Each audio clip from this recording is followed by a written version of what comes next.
हरिओम। मांडुक्योपनिषद चौथा मंत्र। स्वप्नस्थानो अंतःप्रज्ञ सप्तांग एकोनविंशति मुखः प्रविविक्त भुक् तैजसो द्वितीय पादः। ऋषि ने हमें पहले बताया कि ओम यह अक्षर ही सब कुछ है।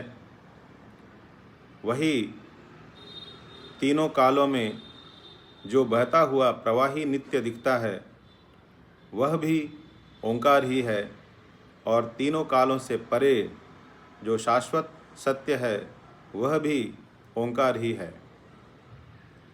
सब कुछ ब्रह्म ही है, अर्थात ब्रह्म का प्रतीकात्मक शब्द प्रतीक, ब्रह्म का शब्द प्रतीक ओम है।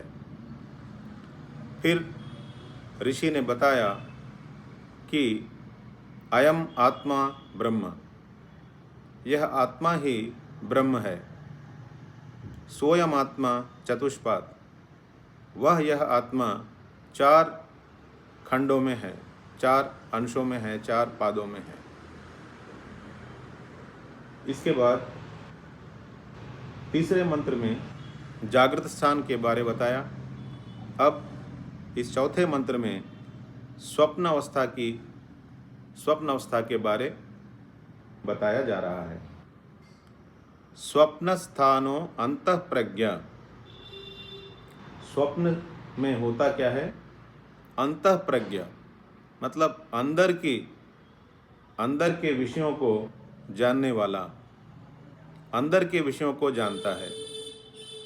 सप्तांग, यहाँ भी सप्तांग 7 अंग है।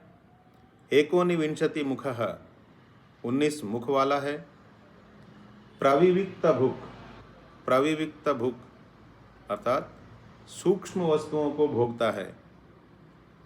तैजसो, और उस व्यक्तित्व का नाम यहाँ दिया गया है तैजस। द्वितीय पादः, ये दूसरा पाद है, अर्थात आत्मा की दूसरी अभिव्यक्ति है। स्वप्नस्थानो अंतःप्रज्ञ सप्तांग एकोनविंशति मुखः प्रविविक्त भुक् तैजसो द्वितीय पादः।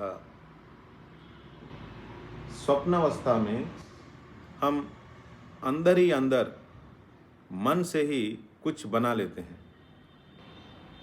तो जो कुछ भी मन ने बना लिया, जब उसको हम जानते हैं तो हम इस भाव में रहते हैं कि ये मेरे अंदर हुआ। और शरीर के बाउंड्री के बाहर जागृत अवस्था में जब कुछ होता है तो हम ऐसा मानते हैं कि ये बाहर हुआ। तो ये जो अंदर और बाहर अंदर की चेतना, बाहर की चेतना, जागृत में कहा गया था बहिष्प्रज्ञा। अभी स्वप्न के विषय में कहा जा रहा है अंतःप्रज्ञा। तो बाहर की चेतना और अंदर की चेतना, ये जो बाहर और भीतर का झमेला है वो किसको लेकर के है? वो इस शरीर को लेकर ही है। हमारे अनुभव में ये ऐसा बैठा हुआ है कि ये शरीर जो है ये एक डब्बा है। इस डब्बे के अंदर और इस डब्बे के बाहर, अंदर बाहर, अंदर बाहर। तो इंद्रियों से जड़ वस्तुओं को जब हम देखते हैं तो उसमें हमें लगता है कि हम बाहर की चीज़ों को देख रहे हैं, और मन से कुछ भी बुनते हैं तो हम सोचते हैं कि ये अंदर है। ठीक? तो ये जो अंदर और बाहर है ये सिर्फ और सिर्फ शरीर को लेकर के है। मान लीजिए आप सूरज को देख रहे हैं, क्या आप ठीक ठीक बता सकते हैं कि आप शरीर के अंदर रहकर सूरज को देख रहे हैं या सूरज में बैठकर अपने शरीर को देख रहे हैं, या आप इन दोनों से कहीं अलग हैं और सूरज और देह दोनों को देख रहे हैं। आपका मैं कहाँ बैठा रहता है। उसी प्रकार स्वप्न में आपका मैं कहाँ बैठा रहता है। तो जो साधारण सर्वसाधारण की जो मान्यता है, जो अनुभव है, उसके हिसाब से यहाँ बताया जा रहा है कि जागृत अवस्था में जो चेतना है वो बाहर की वस्तुओं को जानता है, इसलिए उसका नाम बहिष्प्रज्ञ रख दिया। स्वप्न में सब कुछ अपने मनगढ़ंत चीज़ों को देखता है, इसलिए उसका नाम अंतःप्रज्ञ रख दिया। वास्तव में ये बाहर और भीतर का जो भेद है वह भी सिर्फ और सिर्फ आत्मा के अज्ञान से ही है, जो कि आगे 7वें मंत्र में जब हम आत्मा के बारे ऋषि हमें बताएंगे तब वहाँ पे वो क्लियर हो जाएगा। तो स्वप्न में भी सप्तांग है, 7 अंग हैं। एकोनि विंशति मुख, वही 19 मुख हैं, वही 7 अंग, वही 7 मुख, जो जैसा कि हमने जागृत अवस्था में सुना था। सप्तांग अर्थात पंच महाभूत और सूर्य और द्युलोक। तो यहाँ जो पंच महाभूत हैं अवश्य वो सूक्ष्म होंगे, क्योंकि देह तो पड़ा रहता है बिस्तर में, इंद्रियां आँख नाक कान सब शरीर में रहते हैं, लेकिन उनसे तो स्वप्न नहीं देखा जाता। तो स्वप्न में जो दृश्य देखा जाता है या फिर स्वप्न जैसा कोई भी अनुभव, सूक्ष्म अनुभव, चाहे वो ध्यान का हो, जो ध्यान अभ्यास करते हैं उन्हें ध्यान में अनेक अनुभव होते हैं। कुछ दिव्य गंध सूंघने जैसा, कोई दिव्य रूप दिखने जैसा, कोई दिव्य ध्वनि सुनाई देने जैसा, ऐसे अनेक अनुभव संभव है ध्यान में। वैसे ही भक्ति मार्ग में भक्त भी अनेक दिव्य भावों को अपने अंदर अनुभव कर सकता है। अभ्यास और वैराग्य से, श्रद्धा और विश्वास से भक्त निरंतर भगवान का चिंतन करते करते उसके अंदर ये भाव स्थिर रह सकता है कि उसके इष्ट देव उसके इष्ट लोक में हैं और यह कोई सूक्ष्म शरीर, कोई दिव्य शरीर प्राप्त किए हुए है और उस दिव्य शरीर से उस दिव्य धाम में अपने इष्ट की सेवा में वह रत है, ऐसा वह अनुभव कर सकता है। ये बहुत सूक्ष्म और बहुत गूढ़ अनुभव है। बहुत पहुँचे हुए भक्त लोग, रसिक भक्त लोग जो होते हैं वो इस अवस्था में पहुँचते हैं और इस भाव में रहते हैं और उसका आनंद लेते हैं। तो ये अनुभव भी एक सूक्ष्म अनुभव है और वह भी स्वप्न जैसा ही है।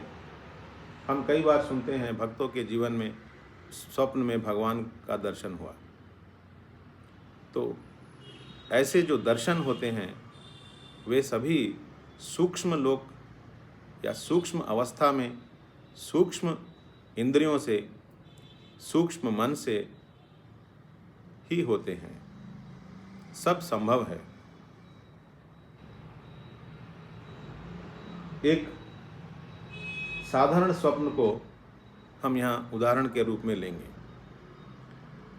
मान लीजिए आप सोए हुए हैं, निद्रा से आप स्वप्न में चले गए।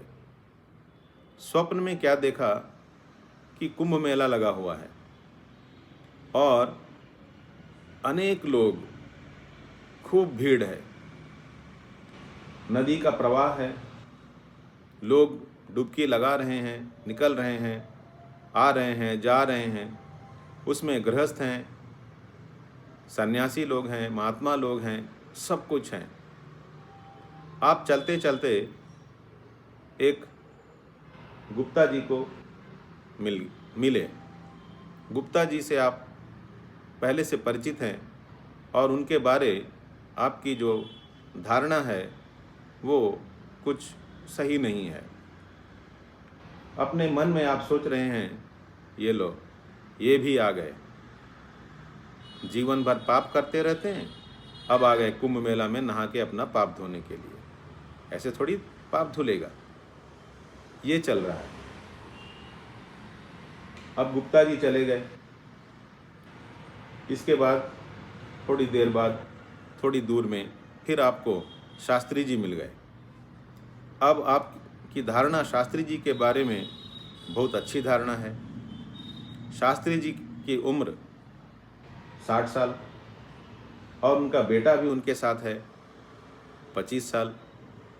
अब आप शास्त्री और उनके बेटे दोनों को देख रहे हैं और मन ही मन सोच रहे हैं, बाप रे बाप, ये कितना बड़ा पंडित है, कितना सज्जन है, कितना पुण्यात्मा है।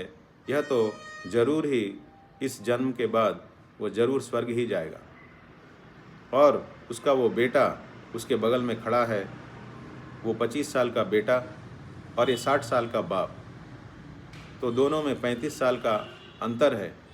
और आप सोच रहे हैं कि देखो, लड़का का चेहरा भी कितना तेज भरा हुआ है, अपने बाप के जैसा ही ये भी बहुत ही गुणवान और चरित्रवान और बुद्धिमान है।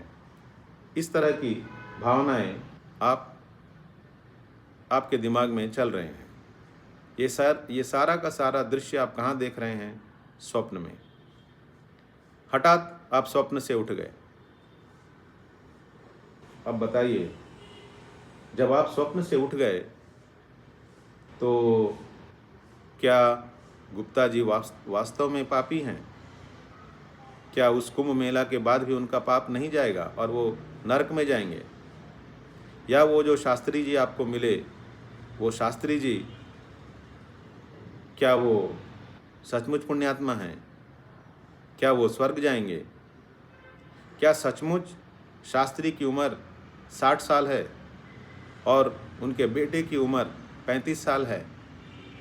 एक ही समय में 25 साल का लड़का और 60 साल का बाप एक ही समय में स्वर्ग, नरक, पुण्यात्मा, पापात्मा, कुंभ मेला, इतना भीड़, इतने लोग, इतने महात्मा, इतनी जनसंख्या में लोगों का आना जाना, सब कुछ आप देख लिए। ये स्वप्न है। ये स्वप्न है। आपको कब पता चलता है? जब आप जग जाते हैं। तो स्वप्न में होता क्या है?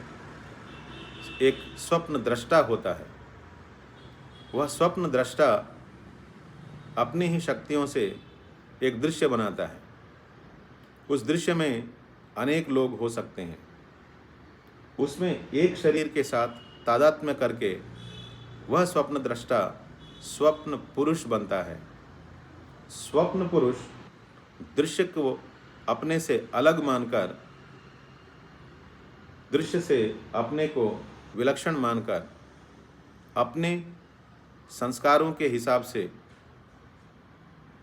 दृश्य को इंटरप्रेट करता है और सुख दुख भोगता है। उसके बाद वह स्वप्न पुरुष स्वप्न दृष्टा में जब लय हो जाता है और स्वप्न दृष्टा जब जागृत पुरुष के साथ, जागृत पुरुष में लय हो जाता है, तब वह जग जाता है। तब वह समझता है कि ये पूरा का पूरा स्वप्न था। स्वप्न पुरुष स्वप्न दृष्टा में जब लय हो जाता है और स्वप्न दृष्टा जागृत दृष्टा में लीन हो जाता है, तब वहाँ बैठकर वो बोलता है कि अरे, मैंने एक सपना देखा। तो इस तरह से हमें जितने भी सूक्ष्म अनुभव होते हैं, सब के सब स्वप्न के अंतर्गत हैं। चाहे वो रात में सोने पर हो या ध्यान में हो या बैठे बैठे जागृत अवस्था में बैठे बैठे भी सपना बुन रहे हों या भक्ति से कोई सूक्ष्म अनुभव कर रहे हों, कुछ भी अनुभव कर रहे हों, वो चाहे वो सांसारिक हो, आध्यात्मिक हो, दिव्य हो, जो कुछ भी हो, सब कुछ सूक्ष्म अनुभव के रूप में जो कुछ भी अंदर ही अंदर चल रहा है वही स्वप्नावस्था है। स्वप्नस्थानो अंतः प्रज्ञ सप्तांग एकोनविंशति मुख, यहाँ भी वही 7 अंग हैं, वही 19 मुख हैं। प्रविविक्त भुक अर्थात यहाँ सूक्ष्म वस्तुओं को भोग रहा है और उसका नाम यहाँ दिया गया है तेजसो। तेजस मतलब वह बाहर के सूरज और बाहर की रोशनी पर वो निर्भर नहीं कर रहा है। बगैर बाहर की रोशनी का यूज़ किए वो खुद अपने ही अंदर से उन लोगों को प्रकाशित कर ले रहा है और देख पा रहा है, इसलिए उसका नाम तेजस है। और जब हम ये बात समझते हैं, देखते हैं कि जो दृष्टा, जो साक्षी आत्मा, जिसमें जैसे जागृत अनुभव हो रहे थे वैसे ही स्वप्न के अनुभव हो रहे थे, इन दोनों में अनुभव में कोई अंतर नहीं है, दोनों बराबर हैं। सिर्फ जागने पर स्वप्न गायब हो जाता है और स्वप्न में रहने पर जागृत गायब हो जाता है। इन दोनों में कौन सा सत्य है? जागृत सत्य है या स्वप्न सत्य है या दोनों को जानने वाला सत्य है? तो ऋषि अभी हमें सिर्फ जागृत अवस्था में क्या क्या अनुभव करते हैं वो बताए, स्वप्नावस्था में हम क्या क्या अनुभव करते हैं वो बताए। जागृत अवस्था में द्युलोक मतलब सूर्य से ऊपर के लोकों को द्युलोक कहा गया, तो वहाँ भी द्युलोक होंगे और स्वप्नावस्था में भी द्युलोक होंगे। अब जागृत अवस्था में जो द्युलोक होंगे, सूर्य के ऊपर जो ऊर्ध्व लोक हैं, लोक का अर्थ होता है फील्ड ऑफ एक्सपीरियंस, अनुभव प्राप्त करने की एक जगह। तो जैसे सूर्य है, सूर्य के चारों तरफ ये ग्रह सब घूम रहे हैं, तो पृथ्वी हमारा ग्रह है, हम पृथ्वी पर हैं। तो पृथ्वी पर बैठे बैठे हम अनेक तरह से वैज्ञानिक ढंग से कल्पनाएं करते हैं, उस पर एक्सपेरिमेंट भी करते हैं। चांद पे हवा है कि नहीं, दूसरे ग्रहों पे जीव है कि नहीं। तो जो हमारा सूरज है वह एक तारा है और हम रात को अनेक तारे देखते हैं। तो किस तारे के साथ कितने ग्रह हैं और वहाँ किस तरह के लोग, जीव हैं या है कि नहीं, हम कुछ नहीं जानते। लेकिन वहाँ पर भी लोग हो सकते हैं, जीव हो सकते हैं ना, ये हो सकते हैं, यही इसी को कहा जाता है संभव तो है, इसलिए उसका नाम है संभव प्रमाण। तो हमारे सारे पुराण कथा सब जितने हैं, पुराणों में जो कथा सब रहते हैं वो सब संभव प्रमाण पे आधारित हैं।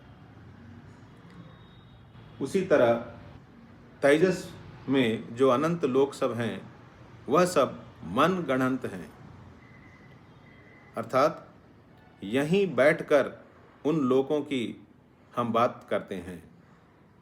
वहाँ लोक है या नहीं है ये जानना जरूरी नहीं है, लेकिन जिस तरह से जागृत अवस्था में हम ये देख रहे हैं कि ये तो संभव है कि इतने सारे नक्षत्र हैं, तो और भी वहाँ पे अलग अलग तरह के जीव होंगे। तो यहीं बैठकर हम जो मन में अनंत लोकों का विचार करते हैं, अनंत लोकों की कल्पना करते हैं, वो सब कुछ ब्रह्म में, आत्मा में स्फुरण के रूप में रहते हैं। जैसे स्वप्नावस्था आत्मा में एक स्फुरण है, जागृत अवस्था भी आत्मा में एक स्फुरण है। इन दोनों में कॉमन क्या है? कॉमन ये है कि दोनों में हमें अनेकत्व का अनुभव होता है। और जब स्वप्नावस्था रहता है तो जागृत नहीं रहता, और जागृत अवस्था जब रहता है तब स्वप्नावस्था नहीं रहता, अर्थात एक दूसरे को काटते हैं। मतलब जब हम सूक्ष्म अनुभवों में बिजी हो जाते हैं तो स्थूल अनुभव छूट जाते हैं, जब स्थूल अनुभव में बिजी हो जाते हैं तो सूक्ष्म अनुभव छूट जाते हैं।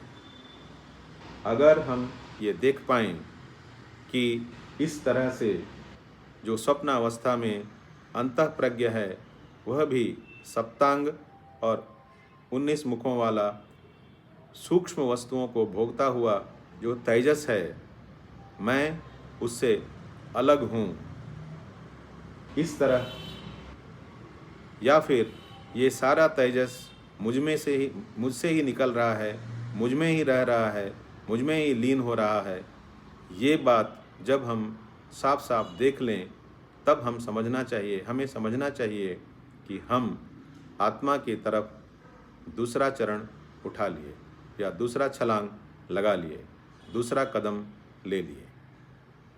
हरिओम।